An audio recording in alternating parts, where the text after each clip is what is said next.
In 2005, the referendum happened, and Kibaki had to reappoint a cabinet in December, I think 9th.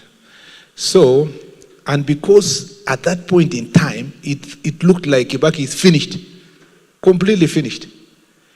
The Interior Cabinet Secretary Kipchumba Murkomen says that the political struggles Ruto faced in 2024 and 2025, that is, isolation, internal rebellion including a finance bill protest, and public frustration, are similar to what Kibaki faced in 2005 after failed constitutional referendum. Despite that tough time, Kibaki bounced back and got re-elected in 2007. So Murkomen believes that Ruto, like Kibaki, will be re-elected and will go down as the best president in history, just like Kibaki is celebrated. Finished. Many people never wanted to serve in that cabinet. So once he had bundled out ODM, which was at that point being formed, but it was LDP and a few other people who had come in, Kibaki. Welcome back to Bartley Political Avenue, where we unpack drama, strategies, silent wars in Kenyan politics. If you are tired of recycled and sugar-coated narratives, here we give you real, raw, and rare truth. Dive into Kenyan politics. Let's get into it. In 2005, the referendum happened, and Kibaki had to reappoint a cabinet in December, I think 9th. So, and because at that point in time, it looked like Kibaki is finished, completely finished. Many people never wanted to serve in that cabinet. So once he had bundled out ODM, which was at that point being formed, but it was LDP and a few other people who had come in, Kibaki needed people to stabilize the country. So he needed a broad-based government, if you use the terms of those days. And he had to go to Kanu, and particularly Honorable John Koech, to come in to stabilize his government. And as a result, he became a minister in that broadened government and stabilized the country.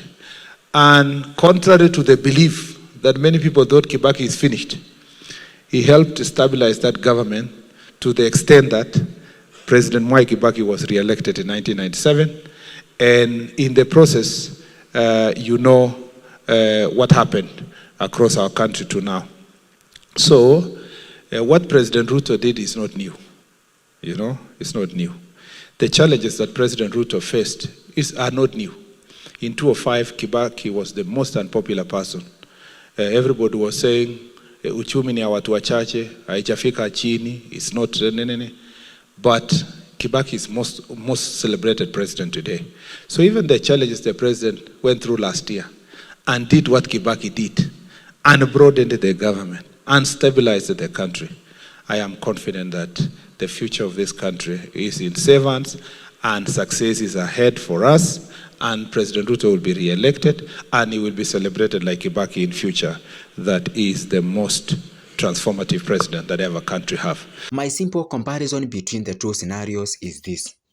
It's similar, but not exactly the same. Kibaki in 2005, he was dealing with a light political fallout. That is, his allies like Raila Odinga and Kalonzo Musyoka. It was just a fight with the political class, who can sleep as enemies but wake up the following day as friends, as partners, and the people of the same mind. But the common mwananchi still saw Kibaki's performance in economy, free primary education, infrastructure growth as a big positive achievement. So, even if the politicians turned on him, many normal Kenyans still respected his achievements. Ruto in 2025 is different because both politicians and public are frustrated. The economy, high taxes, high cost of living, scandals like KEMSA, SHA, JKIA, and unpopular policies like the housing levy have made life harder for ordinary people, not just the political class. That makes Ruto's situation harder than Kibaki's in 2005. So, what next for Ruto if he wants to stand a chance in 2027, or even if he wants to remain politically relevant? He needs to shift gears.